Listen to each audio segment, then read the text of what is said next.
one. Welcome to Board Gamers Anonymous, the podcast about board gamers and the insane fun we have at the table together. This is Chris. Hey, and this is Anthony.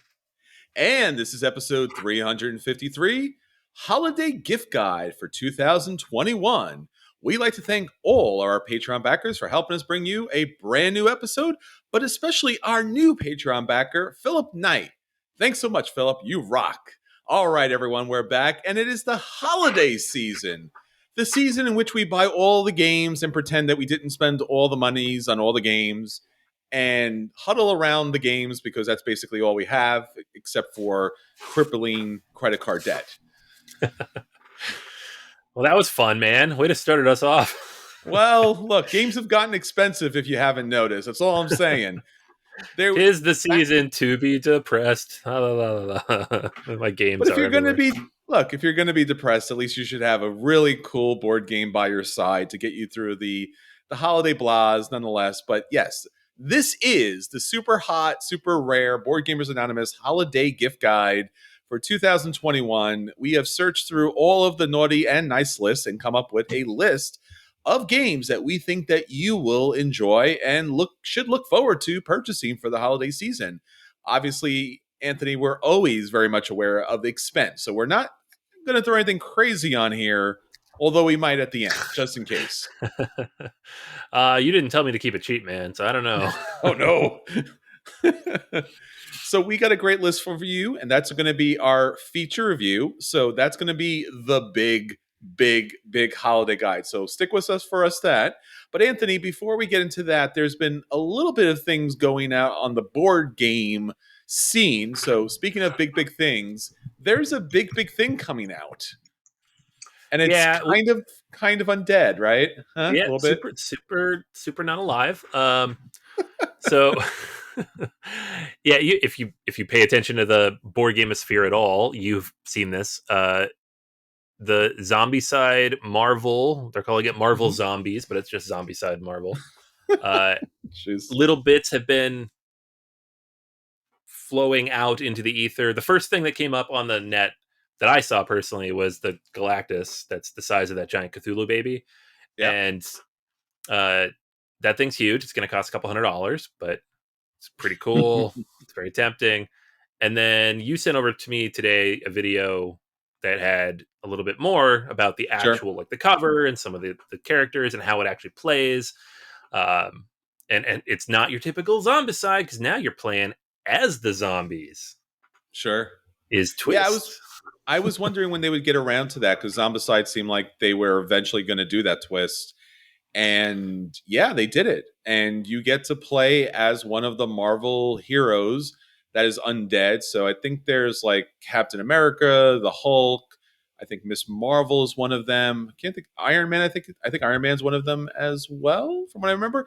And then you're facing down S.H.I.E.L.D. and you're facing down a bunch of other Marvel heroes, including Spider-Man. So that's the thing, right? Yeah. I mean, so my initial response to this was, like it's just capitalism. It's just you should put a giant stamp on the cover. It says capitalism. This is why we did it. Because money. Money, yeah. Is there anything unique or different or creative in here? No, but money. Like, okay, well, that's fair. Money. Have you met money, Anthony? Yeah. And like, I already know how expensive the Zombicide games are, and then you slap the Marvel license on that. This is going to be really expensive. It's going to be so expensive. But people are going to buy it, and I'm going to be tempted to buy it anyways because I'm like, little Marvel zombie miniatures. That's pretty cool. Yeah, this is definitely not your chibi miniatures from all of the United games. So it's going to be interesting to see. Anthony, we might have to do an intervention. We might have to do a please, dear God, stop me from backing Marvel Zombies for you. Yeah. I think that certainly must be a thing. Do we need to bring in a third party, though? Because it's Marvel, right? But then it's like the zombie Marvel. So it's like both of us are like, I don't know. It's pretty good. I don't know. It's a thing. Yeah, I've never picked up any of the Zombicide games. I've never really hit me for whatever reason. I really love all the different legally distinct characters that they have in those Zombicide games. It's so much fun to like watch and read through the Kickstarters, and you're almost tempted. You're like, I really like those cool characters. it's Zombicide. I So, but know. Yeah, I have the it's Black a Plague stuff, and it's like my little 4 Monty Python guys are on my shelf. Like I don't play that game, but I fantastic. took out the Monty Python guys. I'm like, yeah, this is fun. And the little rabbit. Yeah, So, that's fantastic. Yeah, that's like you said. That for me was like worth the price of admission, but they just keep ramping up with the price, and it becomes just crazy. So this is going to be interesting to see. And the Galactus figure. Now, again, this all comes from the What If comic book universe. Maybe you've seen the Disney What If episode, but actually, there's a whole comic book series with this, and Galactus is a part of this, and Galactus also becomes a zombie, or I guess can become a zombie because they have two heads, it looks like, right? Or at least yeah, two faces or something for Galactus there. So I don't know how Galactus gets infected, but I actually do know, but I want to spoil it. But in the game, I don't know how that happens. But yeah, this is a thing that's happening. So hold on, because you will see all the monies in the world kind of leak over to this, because I think it's that weird, strange crossover between, like you said, Anthony, Marvel and zombies. So it might be like the other Marvel United games where they just pull out like 300 different random characters. Like, hey, here's Moon Knight, like just because why not? Here's Moon Knight in yeah, here, right? Like, and you're just like, damn it.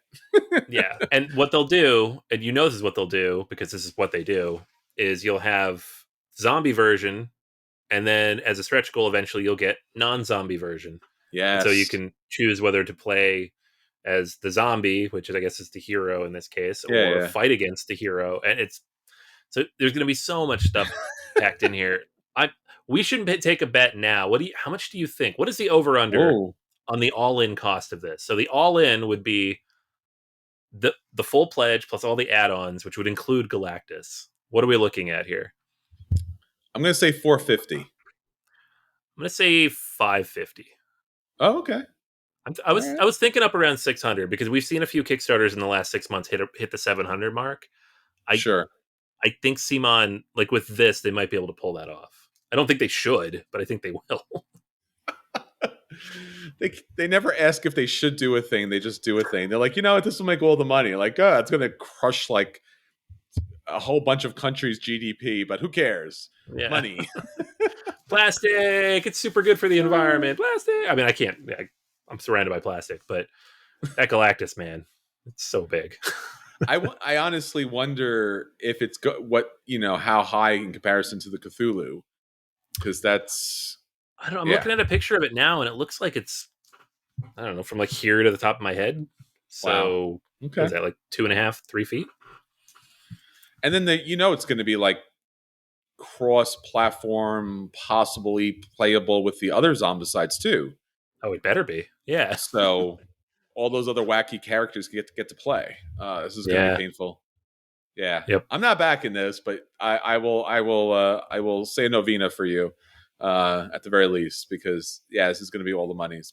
Again, like you said, it may be 650, right? It could certainly be that much because they might release like endless numbers of expansions. I So honestly think if they're going to do it, if they're going to go crazy big numbers, this is the time to do it. It's the most cynical cash grab, least interesting thing they've done in a while, but that doesn't matter because it's Marvel and it's Zombicide. So it's their biggest yeah, IP plus the world's biggest IP smashed together. And it's like, yeah, what uh, monies? uh, Gross, but yeah. all right. Well, everyone, stay tuned to that, because that's going to be a little crazy, and that's a thing. So, Anthony, again, we wanted to talk a little bit about something that we're really excited about, which is PAX Unplugged for 2021. Turns out there's a convention that's still left standing.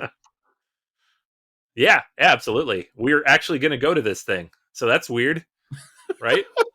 I haven't been to PAX in 3 years. I haven't been to any convention in 2.5. And then PAX was the last one you went to at all, right? It So was. I was at we the don't last remember how PAX. to do this. No, not even a little bit. Yeah. And you I don't think even that's a remember joke, but before we started recording today, we were literally like, how do we do this? I don't remember.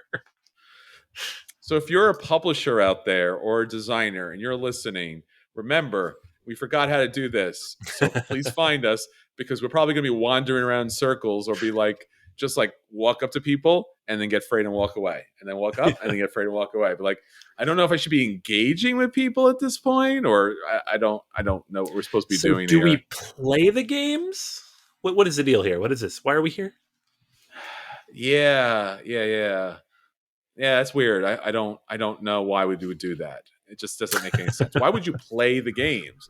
Don't you just admire the games from a distance, like in a glass case with like plastic gloves and like, Yeah. Little yeah, opera glass. that's right. Bravo. Well done. Well done. I love that. I love what you did there. Excellent. I wonder how it plays. I don't know how to plays, but I wonder how it plays. So yeah. So that should be interesting. PAX Unplugged, especially, is well known for its first look, first play kind of section. And honestly, that's worth the price of admission because typically a really good number of the games that either have just been released or going to be released, or sometimes even Kickstarters, are there and available to play. And what they do is they get a team of volunteers together to actually teach those games. And I think the first PAX Unplugged, I loved it so much that I actually wrote a whole email to them just thanking them because I think that led to their convention being just superior in every way. Because Yeah. again, you can go to other conventions and like they have a game library and that's great, but you're still getting stuck playing the games that you know how to play. You want to play something new. And Right. if it's, and again, that was kind of funny because I think that was the opposite, Anthony, at least the first year we went to PAX, where it was like Asmodee had, what was it, Civilization? And they're Yeah. like, cool. It's good that you guys are here from the media. Let's show you the game. Here's one turn. And we're like, all right, cool. And then they're like, pick your thing. Okay, I'm going to go there. And like, all right, move your thing. Do done. I'm like, what do you mean done? Like, I don't, what, that's not a game. Yeah. That's moving one piece from here to here. Like I don't. No, they're like that's our demo, and I'm like it didn't. No, that didn't show me anything. What do you? No, I don't want to be. No, it was bad. Yeah. So getting to play games is actually fun, Yeah. interesting, and reviewable. I don't know. I think it's pretty good. I think it's insane that Gen Con hasn't stolen this idea yet because all the new games come out there here in the US, and yet there's no way to play them unless you can somehow magically fight your way through the line to buy one. Or what about Origins? Like their Origins is like the convention from Gamma, the game association. Like if anyone should be running free playthroughs would be Gamma, and they don't do that. Like it's criminal what they do. It's really sad because it's like, and they do an award ceremony and they have like a couple of games like thrown out on tables. Like you could play these. It's like there's like three pieces left in a thimble for some reason in that box. I'm gonna play this. I'm like, are you kidding me? Come on. Yeah. So PAX. I always said it was the best convention, so much so that I moved to Philadelphia. So whoa, take that, Gen Con. we're gonna get PAX tattoos after the convention. We've already Yeah. discussed it. So yeah. I'm very excited because, yeah, I did move here 6 months ago. The convention center is 4 miles from my house. It's a 15-minute drive. So very excited to be able to hop down there and not have to pay for a hotel room. That's cool.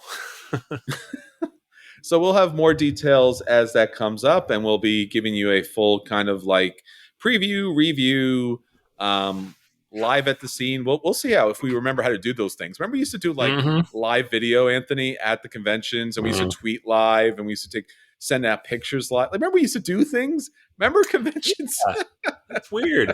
I don't remember any of that. I don't know. We'll have my I don't know. computer because we can come to my house. We can record right here. So if you're going to be at the convention, hit us up. Let us know. We love to see you. Love to get a game with you at the table. And again, if you're just randomly looking for us, probably look at the first look, first play section because that's probably where we're going to be. And I think we'll be wearing these outfits more or less, right?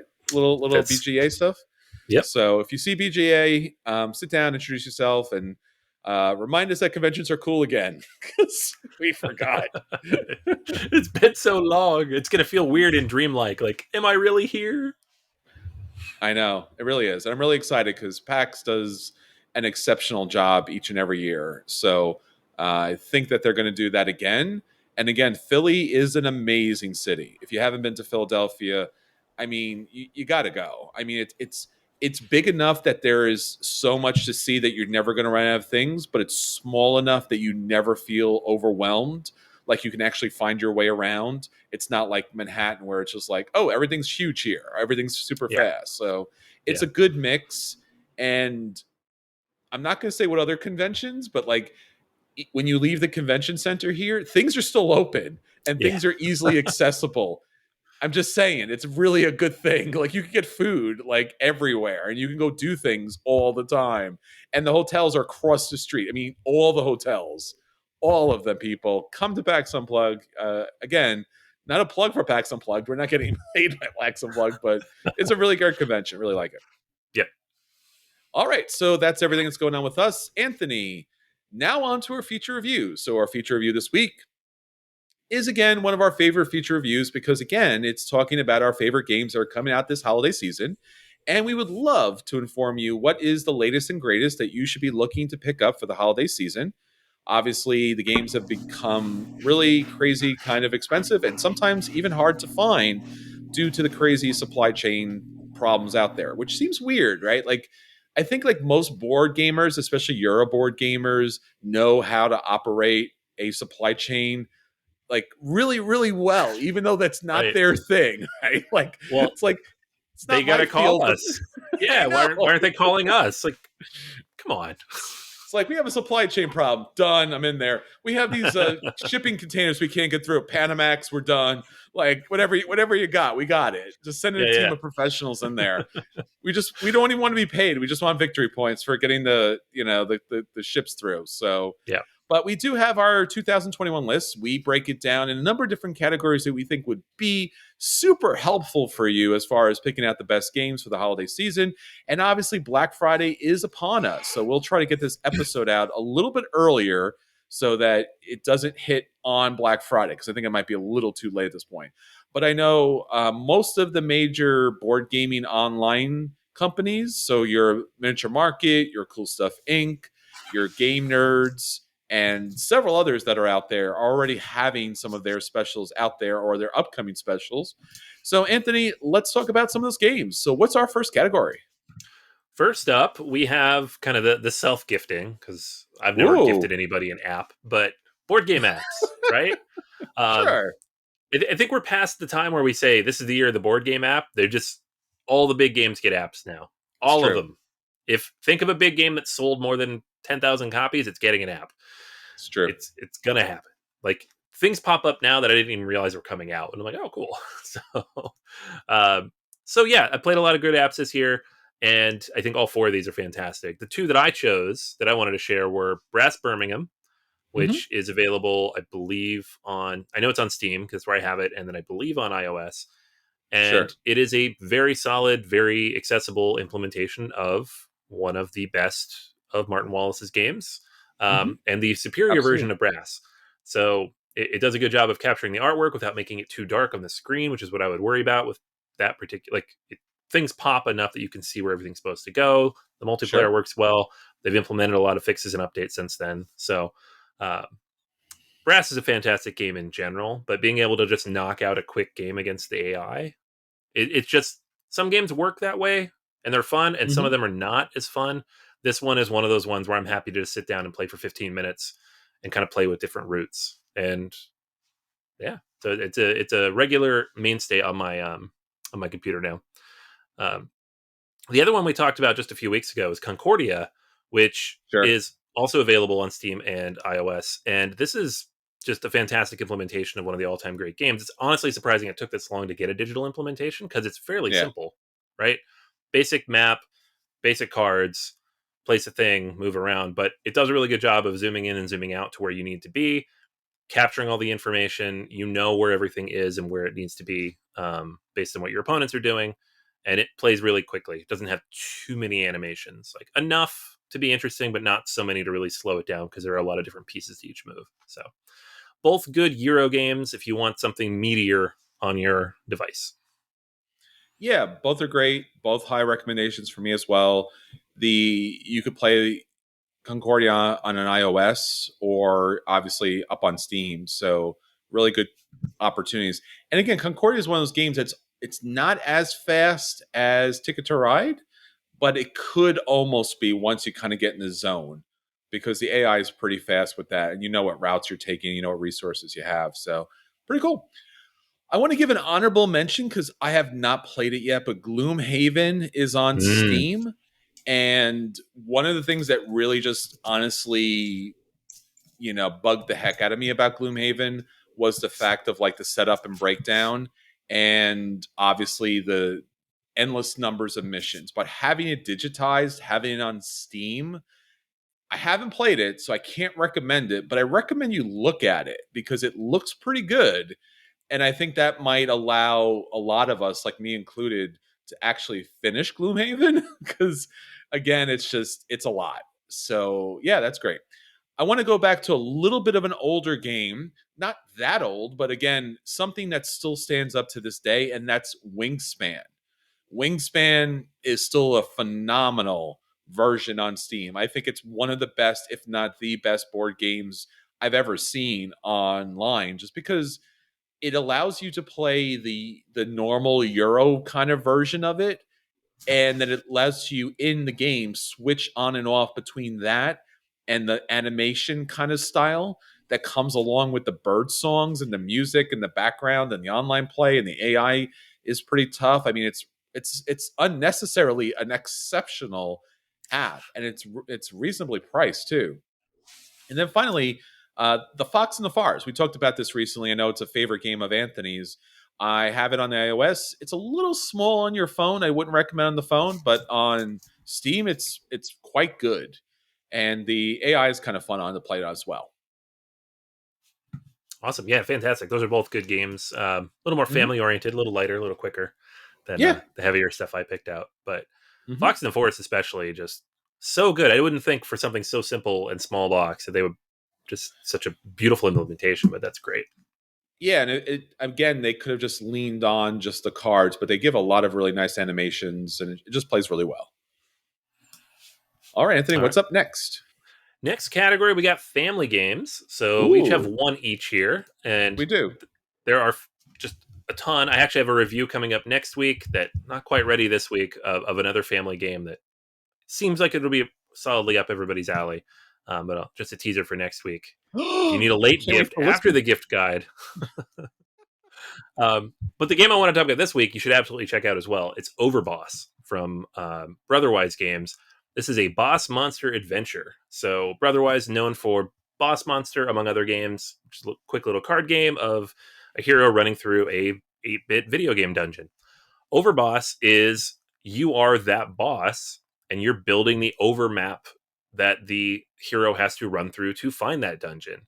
And Hmm. so it is a quick tile laying game. Everybody takes turns taking tiles, placing them in your tableau, along with monsters and enemies and treasures that will go on those tiles. And you're trying to create different combinations of tiles that'll determine your scoring, along with the little pieces that you put on there. There's, I think, twice as many tile types in the box than you need to play the game. So lots of variability. There are advanced rules, there are beginner rules, there's a solo mode. My kids absolutely love this game. They are video game nerds, but it's very accessible. It's very easy to play. I think the box is 8 and up. My daughter is 6, and she adores this and has no problem with it whatsoever. So if you have a video gaming family that can appreciate kind of the jokes that come with running across this overmap, they're Hmm. gonna love this. It's Overboss. Excellent. Yeah, I remember playing Boss Monster. I haven't gotten to this, but I actually want to play it myself. So, a game that I mean I'm a big fan of, and you know this if you've ever listened to the podcast even once, is Seven Wonders. Love Seven Wonders. Love all the iterations. Love all the expansions. Love the second edition, which I never thought I would, but I really do. Actually, love it more than the first edition. Don't tell the first edition. I own all the stuff for that. But Seven Wonders Architects came out recently, and this is a family version of Seven Wonders by Anton Bauza.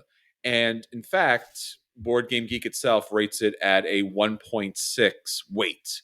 So this is a game you can play with family, you can play with kids, and it allows you to play a lighter, funner, more, how would you say, colorful kind of version of Seven Wonders without the downtime that comes along with Seven Wonders. They're very quick actions. It allows you to build up the wonders, which is really fun, especially for the kids. And again, this is a quick playing game. You're talking about 20 minutes and you can knock this game out. So very light game, very fun game. Think think of a game that's maybe a little more strategic than like Sushi Go. And you got Seven Wonders Architects. So absolutely something to check out for the family, and a very good gateway game to get people into the hobby. Fantastic. Yeah, I need to try this new version. See if Mhm. it's good for the kids. Yeah, I'll bring it over. All right, All Anthony, right. what's up next? Next category, we've got solo. So Solo. in a year of yet another COVID year, obviously Oh solo games no. have been a big part of our lives. Yeah. um, and so for me, ironically, I'm picking a game that's a lot like Boss Monster and could probably have gone in my family category. But I put it here because I've played this almost exclusively solo. And Hmm. I did play it with the family. They did like it, but it has a little bit more of a learning curve for the scoring mechanisms, which makes it perfect as a puzzle game for solo, and that's Cascadia. Hmm. So I reviewed this a few weeks ago and I loved it. It was a buy. Absolutely check it out. But it's similar mechanic to Boss Monster in that you're going to have tiles out along with animals that go with those tiles. You draft in a tile and an animal and you place it in your tableau. And then you try to match them up and complete these different scoring objectives. The scoring objectives, however, are a little more complicated. So there's going to be 5 of them, one for each different type of animal. There are multiple different animal types in the box, so they can be different in different combos, which is great. Love that.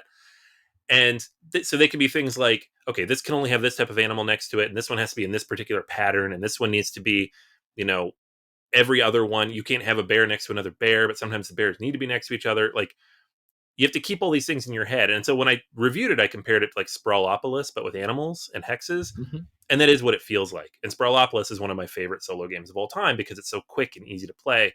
And this is like that, but 30 minutes instead of 10. So there's more to it, right? I've played Overboss solo. It's fine. This is great. This is like Sprawlopolis plus that. And yeah, it's been one of my favorite games of the year so far, especially for solo play. So if you're a big solo gamer, if you like puzzle stuff, if you like beautiful illustrations of animals by Beth Sobel, check out Cascadia. It's relatively inexpensive too, because there's not a ton of stuff in the box, and it is not out of print like a lot of games that are hot right now because of various shipping issues. So check it out. Yeah, especially for Beth Sobel's artwork. Just fantastic as Beautiful. always. So let's talk about a very small game. When I play solo games, unlike Anthony, I like to play solo games very quickly. So I want to talk about Orchard, a 9-card solitaire game. This was a winner of the print and play, but now it's actually out in print. So you could pick a copy of this out. It's a 9-card solitaire game, and basically what you're doing is you're gathering together an orchard using like a tile laying mechanic, but they're not tiles, they're cards, but they're double-sided cards. And as you match up the different colored fruit on the different, trees here in the orchard, as you like overlay them on top of each other, you're able to place one of these different colored die on that particular card because you've produced fruit there.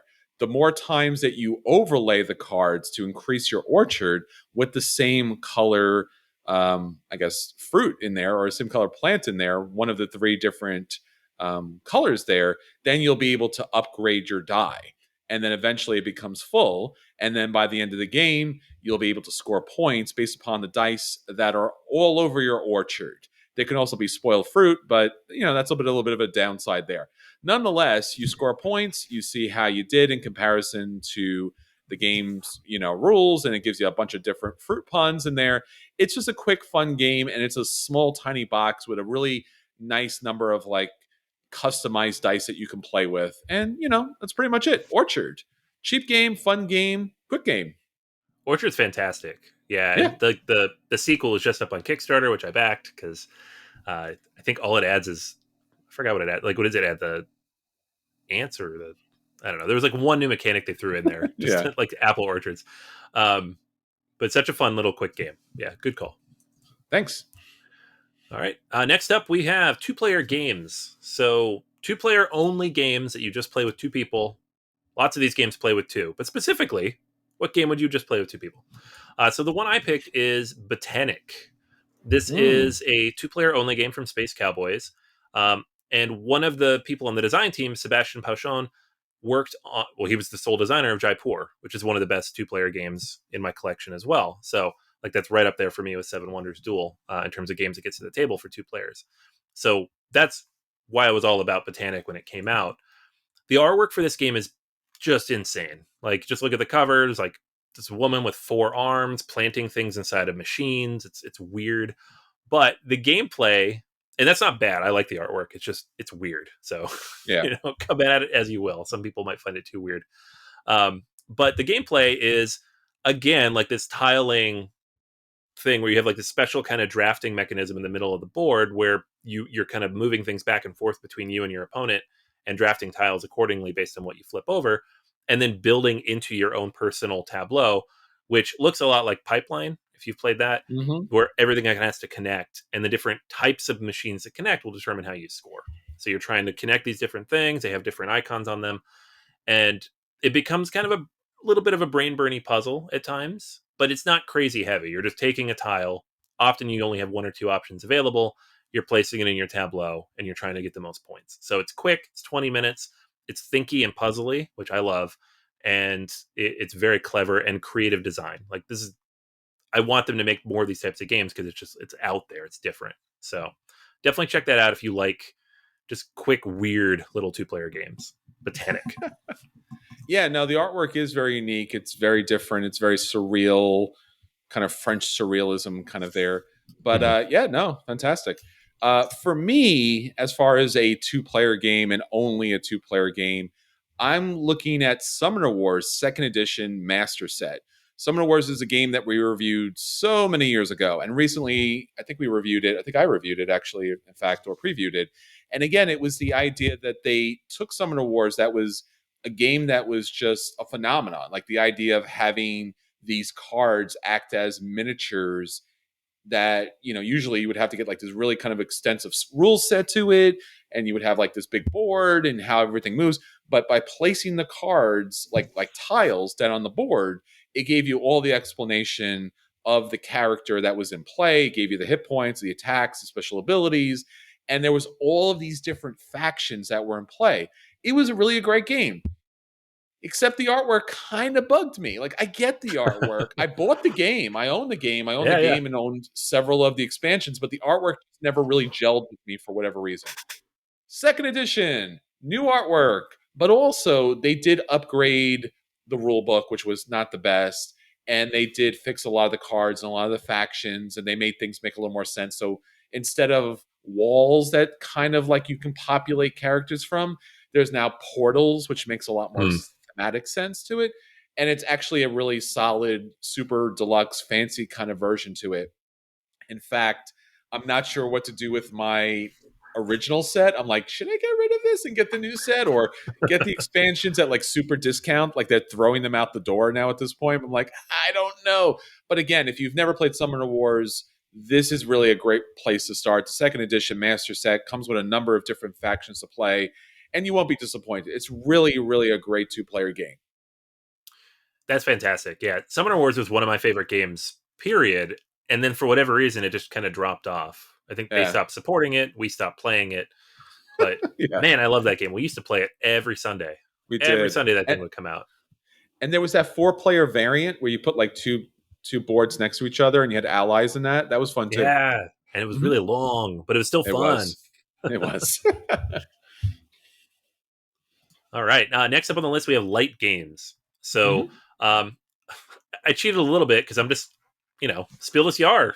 Why not just take that game? Give that to you. Jeez. It's a macro crime city. And this game is, so it's Where's Waldo, but with storytelling. And yes, I did have a chance to play this at my friend Ryan's house, like a month or 2 before I left Pittsburgh. So friend Michael, who's been on the show before, he got a copy. He brought it over. We went through the first 4 or 5 cases. And so it's really, it's weird. I don't even know if I'd call it a game. It's more of like a group activity, like game word experience. search type of thing. Yeah. Like you can really only play it once, and you're not destroying anything. Although honestly, if I owned this game, what I would probably do is play through it and then color it in. Oh, nice. Yeah, you just have this giant map. It's just a line drawing, and there's tens of thousands of things happening on the map. And you flip the cards over, and they give you clues in a case that you're trying to solve. There's 16 cases in the Sure. box. The map itself is 30 by 43 inches. It is enormous. Like, it takes up Hmm. the entire table. It's not really family friendly. That's why it's not in the family category. It's a shame because they, you know, it won the Spiel des Jahres. It's kind of the family thing, but some of the cases in the box are really just not appropriate for my children, at least. I personally Sure. wouldn't play it with them. They are coming out, I think, with a more family friendly version of this, which is great because it would be perfect for the kids. I'm looking Yeah. forward to that. Yeah, it's not necessarily a family version of it, but it's a we give you like the age guidelines, right? Right, For the new version. So there is like certain murders, certain infidelities and things that you may not want kids to kind of read through, but it's not exceptionally different. So, right. and it's a standalone. So that's pretty cool. No, absolutely. No, it's great. I guess for maybe people who eyesight issues, but I think it, again, like it's certainly one of those things like Word Slam where it doesn't matter how many people are at the table. It's like you just open the map up and like, let's all play a thing. And they're Yeah, like, what is it? I'm like, it's this. And they're like, huh? So what are the rules? Like, don't worry about the rules. Just play the game. It's fine. It's yeah. good. What we ended So up doing, because there was like six of us around it, and we all kept like banging into each other, that's was fantastic. we just Yeah. get the section of the map that we think we're working on, because some of the cases Yeah. kind of stay in one area. Some of them you're going all over the place, and you take pictures with your phone, and then you just zoom in and out on your phone, which is not as Ah, much fun that's as leaning smart. over the thing. But then when somebody finds it, they kind of point it around. Because All yeah, you're right. right. It is hard to see, and if anybody has any kind of eyesight issues at all, good luck. You need a Yeah. So magnifying glass. yeah, if you can find it, try Macro Crime City Full House. That's the Yeah, version that has the kind of like disclaimer about what this might work best for each other on those kind of things. But good call. either version's great. And again, like you said, it's a game experience, and I think it's a game experience that most people like. So awesome. All right. Well, I'm going a little bit. I guess I'm surprised Anthony didn't pick this because I know Macro Crime City was a game that I talked about initially. The Crew. Mission Deep Sea. So this is, I know, one of Anthony's all-time favorite games. It's trick taking, but it's cooperative trick taking. And in this version, instead of going to space, you're going undersea, obviously, right? Deep sea. And this version allows for a little more variety because basically what you're doing is you do have your missions, but you do have these gold cards. So based on the particular mission, it tells you what number of points you need for this mission. And then you go through this deck of cards and you randomly put together the different goals. This is fun because like almost infinite replayability, with the Mhm. exception that every once in a while the goals don't match up and you have to kind of reset. But I honestly, even though I'm tremendously more of a space fan than I am a deep sea fan. I like the artwork here better for some reason. It's not as sparse, and I Yeah, like that. I like the idea of that. I think it does a lot. I would pick this version if I did pick between the two. yeah. The artwork in here is beautiful. The tweaks that they made to the missions Yes, structure is great because you're not going to get stuck at that point, which is what happens to hmm everybody. You do like it mission does. 20 or so, and you just get stuck for a month or two. It's not fun to get stuck, right? No, Let's lose 12 times in a row. That's fun, and yeah, nobody wants to skip ahead. So having the no, option to kind of like circumvent that or rethink it, sure, and then like the way the cards are laid out, yeah, this is fantastic. So good call. hmm nice. All right. Next up, we got medium games. So again, I feel like we always have to not disclaim this, but where we're coming from with what a light, medium, and a heavy game are. Some people might consider our medium games heavier games. Then you shouldn't be listening to our podcast. um, I honestly think that mine is a medium game, though. It's called Mini Express. I reviewed it Okay. back in the spring. Got a chance to hmm play it in Pittsburgh. We like all backed it on Kickstarter. It's from Mark Garretts, who has done some other similar games, Mini Rails and Steamrollers. So this is a cube rail game, and so cube rail games are effectively they're like the route building and network building of your traditional train games, with some stock holding elements, but hmm it's 45 minutes, not 15 hours like an 18xx game, right? So it's accessible, it's relatively straightforward. Mini Express is fantastic because I mean, I don't know that it does anything terribly different than a lot of these other games, but the way it all does it, it's all just very cleanly presented, right?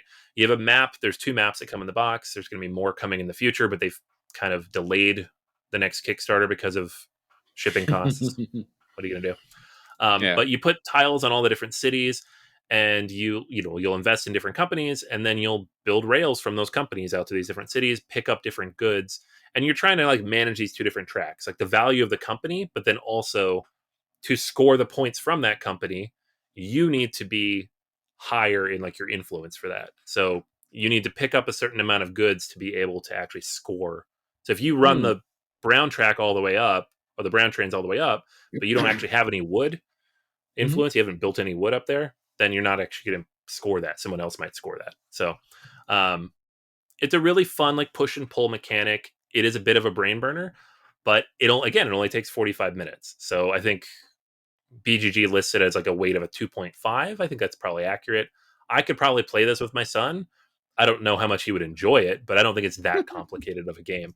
Um, and yeah, in terms of like the newer Cube Rail games, because there's been a lot of them coming out lately, this is one of my favorites. So highly Excellent. recommended. Yeah, it's nice to find a train game with stocks that actually family can play. Yeah. So that's great. All right. Well, again, as you said, depending on your mileage may vary. Terraforming Mars Ares Expedition. This is came out in 2021. This was the Kickstarter. Now it's in retail. In particular, what I'm talking about, because I did see it, it's available, the collector's edition, which Mhm. honestly just means that it has a dual layer board, so not everything goes flying again. Again, I don't know why that wasn't standard. I mean, Right. geez, people, come on. We tortured ourselves.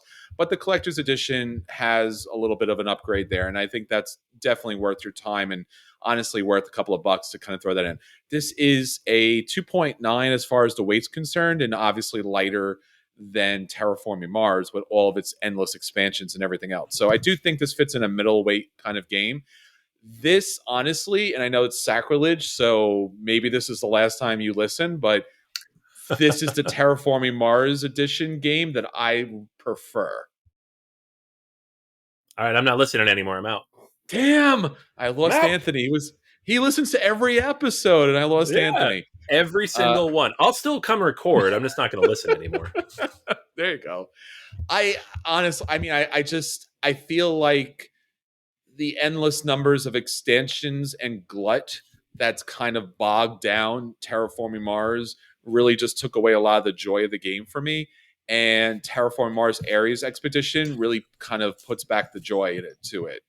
I mean, it is somewhat a different game. It is, incorporating Race for the Galaxy, but this is a medium weight game that is far faster, far more streamlined, and just a lot of fun. It just gets a lot of the Terraforming Mars stuff correct. Now, one day in the future, if Stronghold Games actually gives us like an essential edition where you can actually be able to play Terraforming Mars in a normal amount of time with a normal number of people and things like that, then yes, I will come back. But for right now, Terraforming Mars Ares Expedition is my favorite Terraforming Mars. I like it, but what you said is insane. So I know. I can't condone that statement as a I representative of this podcast, unfortunately.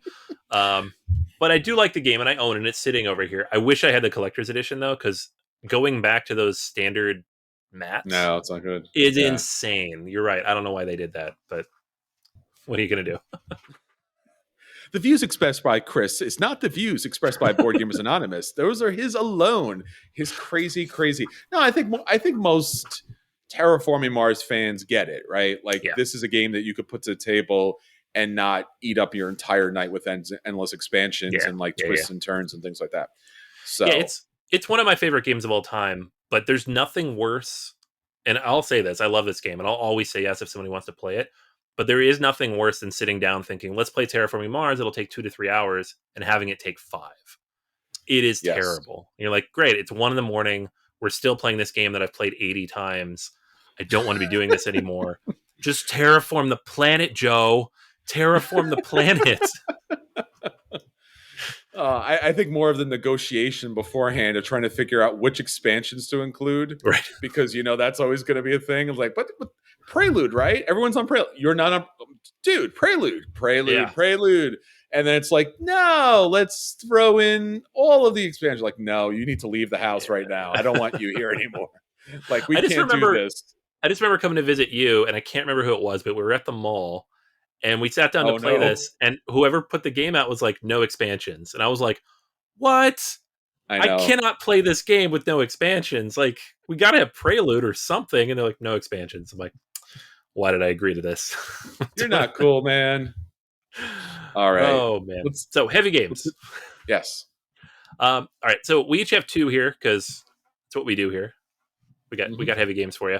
We do. And so, you mentioned that we had affordable, accessible games. These are not Uh-huh. affordable. So, I do apologize. Both of mine are over $100. But they're very good. So, check them out if you want a heavy game. First up is Coffee Traders. This was released by Capstone earlier in the year, and it is a big sprawling monstrosity of a game by Rolf Siegel and Andre Spiel, who I believe designed Wildcatters before this, which was also a big sprawling mess of a game. And I had a fantastic good time with this. So got a chance to play this a couple times in Pittsburgh. Kind of played through it on my own. It does not play solo. It's 3 to 5, really. Like it says 2 to 5, but really it's 3 to 5. But it does everything so interestingly. There's different types of pieces that go in different locations, the area control element of it, the different tracks you're trying to manage, so much stuff going on in this game, and it all kind of feeds together somehow. Like when you first dump it all out, you're like, there are so many pieces in here, how can this not be a mess? And somehow it works. It's intuitive, the layout is intuitive, and it's fun to play. So Coffee Traders, absolutely top recommendation if you love a big sprawling heavy Euro. The other Sure. one that I backed on Kickstarter last year, but is also available now in retail, is Oath. So Mm, Oath is a game we never actually reviewed on the podcast because it's a special kind of game where you really need to sit down and play several in a row with the same group of people. Like you can't just sit down and play it once and then come back a few months later and play it with some other people and then call it a day. Like you need to work through it. It builds, it has like a campaign to it almost. There's a story sure. element. It's not just a war game, it's not just a Euro game, it's like a narrative based game in a weird way. Like it's really hard to describe this game. And have not had a chance to do that properly. But what I have played of this game, what I have experienced of this is it's just brilliant, right? And it takes what Cole Worley kind of introduced in um, John Company and Pax Pamir and Root, mashes it all together and creates this very interesting spin on this. I don't want to call it a war game because it's not really what it is, but like this asymmetrical one versus many kind of approach where people kind of shift sides back and forth, and there's different elements you're trying to control, and there's a countdown in the game about when people can score and win the game, and you're constantly worried about what's happening and who's doing what. So much interaction throughout. I really wish I could play this more.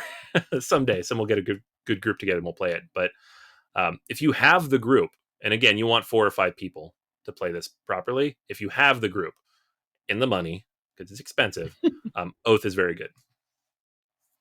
Yeah, I think the heavier games, I do think they carry a heavier price tag, but I think both those games you mentioned are quite good and obviously worth the money. I think, like you mentioned, Coffee Traders, you're getting like a ridiculous number of pieces on there, and Oath is a long-term kind of legacy type of game that you can keep coming back to. So you do get your money's worth on those ends. Yep. So two games that are certainly heavy for different reasons. First up, Unfathomable. I talked about this recently. This was the re-implementation of Battlestar Galactica, the board game. This was the game that was all about, I guess at least initially, it's all about you all coming together to join forces on a mission in order to save everybody. So you are one of many passengers on the SS Atlantica. And it turns out kind of Cthulhu people are around and they're trying to sink the ship with the other deep ones that are kind of hanging around and trying to drown everybody. So you got a problem here, unless you're with the Cthulhu deep ones and all the ancient ones there. So the game itself is crunchy as heck because, again, you're all trying to save the ship because you don't want to let on that you're necessarily trying to sink the ship until the appropriate time. So there is that social deduction element that comes into play in the game. There is the Euro game, kind of like, can you manage all the systems at the same time? There is the complex voting system that will give you some information, but not all the information. And there's just this sheer spectacle of it all. So Battlestar Galactica did a really good job of giving you that kind of intense fear and, it's all doom and gloom kind of thing. And at the same time, you have to be able to do a job. So this is a big crunchy game. And again, if you don't have Battlestar Galactica, you can certainly pick this up. It ranges about 75 to $80, but it's definitely worth your time, whether you're a Cthulhu fan or not. Great game. Next is a game Anthony and I both love very much. It is the last game by a fantastic designer, Chad Jensen. This is Dominant Species Marine. We've talked about Dominant Species a lot because it's a fantastic Euro game that really pushes the limits of crunchiness. This is a 3.87 on Board Game Geek, and it deserves every little point on this. You have your own species that you are fostering throughout the way to claim dominance over the ocean. This version of it is quicker, easier, and more dynamic because instead of placing all the pawns out on the board and then pulling them off at the appropriate time with dominant species, the marine version actually lets you activate things as you go, but it keeps you from, once you go down, you can't come back up on the board. It also allows you more variability as far as the game's concerned because you're going to take your species and be able to take different traits that go along with those species. So you have a lot of different options with playing the game. New version, better version, greater version, plays 2 to 4 players. I highly recommend playing at the highest player count. Dominant Species Marine. Again, even if you're not a heavy gamer, even if this game is taunting the heck out of you because it's just a little scary, a little more dynamic, definitely check it out. I think you'll have a lot of fun. I have. I know, Anthony, you have too. Yeah, Dominant Species Marine was like, I'd already pre-ordered it. I was super excited about it, but having played it, very, very pleasantly surprised how good it is. Because you take an all-time great and you're like, we're going to boil it down and make it more accessible. We're going to change this and streamline this. And you're like, well, that could maybe backfire. But it didn't. It works perfectly. And this is probably the version of this game I will always play now, unless I have a 5-hour block to play the full version. Definitely. All right. Next up, we got expansion. So for me, I want to talk about one that you and I both played. We reviewed back in August, Grand Austria Hotel, Let's Waltz. So this was on Kickstarter. We both got this in. And Grand Austria Hotel is one of those games that I love and I've had on my shelf for a while, but it doesn't really hold the same level as the other games by the same designers, right? Lorenzo Il Magnifico, some of the other games. But Let's Waltz adds 5 new modules to the game. So you have the waltz board, like different things you can do when you fulfill different orders. You have variable play starting, like an auction to start, like you have in Lorenzo's expansion. You have these special celebrities who can come and give you special abilities during the game. Lots of different things and ways to mix up the game. And it adds a lot to a game that just didn't quite feel like it came together the way you wanted it to. It also has the official solo module in the box instead of having to print stuff out on BGG, which is fantastic because I had a lot of fun with the solo mode. So, yeah, it takes a game that was like a high play for me, makes me much more likely to play it, and really upgraded and elevated what was a good game to a great game. No, it's fantastic to see. And again, it's it needed more, right? This was the reason why I never purchased a game, even though I did like the game. It was just like it needed more. It was on rails. There was problems with the game. The employee deck was an issue, and this just really opens the game up. It reminds me now, having played, I guess it's Asian railroads, right? The ultimate version of Russian railroads, where it's like, hey, you can score all the points now. Isn't that fantastic? And this allows you to do all the points and lets you do different things. So it doesn't necessarily solve the problem, but it definitely makes things easier. Yep. All right, so I'm going to go the opposite here. So we talked about cheap. There is a solo expansion for free from CGE. Lost Ruins of Arnak has an expansion. The Search for Professor Kulti And basically, you can go on their website, download the free web app, or print and play, and get to play this solo version of an amazing game, Lost Ruins of Arnak. It's free. It's solo. You get to play the game, but you have to have the game, right? You have to have the base game. You can't just play it alone, right? So I love this. This is awesome. Great job, CGE. Yeah. This was on my. I almost put this down for solo, and I saw you put it on expansion. I'm like, good call, because it's free. So that's a great expansion. Yes. I've played through this twice. I've had a blast with it. Like while I'm waiting for the big full box expansion, I'm like, yeah, let's play through Professor Catil again. This will be fun. It's a blast. The solo game in this, the solo version of this game already is very good, but giving kind of a narrative to it, even better. Excellent. All right, Anthony, we've done all the proper shopping, all the proper lists. Let's say by chance we go off the rails. What do you have for our last category if we had all the monies? I feel like I've spent the last 6 months talking about all the things I'm not going to buy because they're too expensive. So yes, the big one, the one that drives me crazy, that like kicked me off of my biggest collecting train, was Stefan Feld's Marrakesh in New York City. Because to get the proper stuff with all the extra things, I would have needed to spend $400 something for 2 games. I could not do that. Absolutely could not do it. So I didn't do it. And now I no longer collect stuff on Feld games. So thanks, Queen Games. Appreciate it. You guys are terrible. But if I had all the monies, I'd be all in on that. But I didn't. $400 for no. It's not happening. Gotcha. Oh boy. Well, a game that I was really excited about is Stellaris Infinite Legacy. This came out by Academy Games and was a 4X game based on the PC game. And the idea of the game was you are going to be able to play a 4X game in 2 hours. So right there, amazing. Right there, Stellaris, the video game, amazing. Academy Games is amazing. The production here looks amazing. And it turned out that they did not have a rule book. They did not have any videos or any playthroughs or any reviews or even previews at that point. And if you wanted the game, I think it was like $250 plus shipping, but you had practically no information on the game, especially when the early bird came out early on. So if you wanted it, you needed to back it without almost any information. And again, this looks like a fantastic game. You get to customize your empire. You get to play through it in a kind of a legacy format where you're building up to bigger and bigger goals throughout. And if new players want to jump in, they can still play the game, but they have different goals that they have to meet. So new players jumping in can get to play for fun. Players that play the game multiple times get to play for fun. So drop in, drop out is amazing. I just couldn't back this at like $250. I just couldn't do it. Because again, we knew nothing about the game.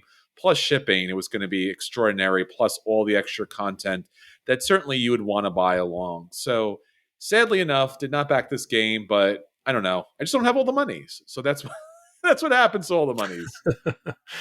More monies, please. More monies. Well, hopefully this list has been helpful for you. Hopefully on your holiday season, get these games, play these games, get these games to the table. And until next time, this is Chris. Hey, and this is Anthony. And we'll save you all a seat at the table. Take care, everyone. Bye.